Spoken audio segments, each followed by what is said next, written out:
Rồi tao rồi. Tao quá. Chạy đi.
Một tiếng nào.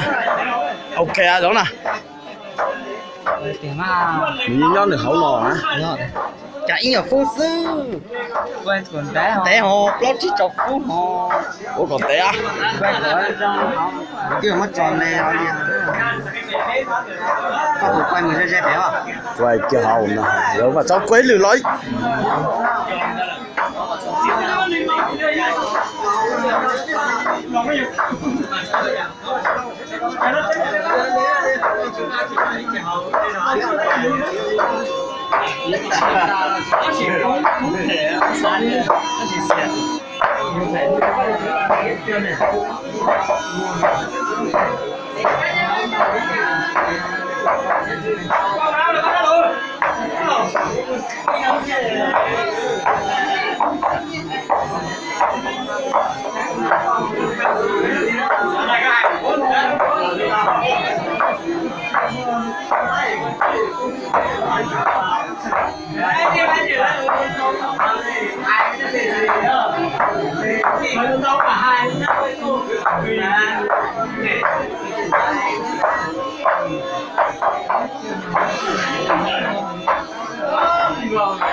Lê câu đi.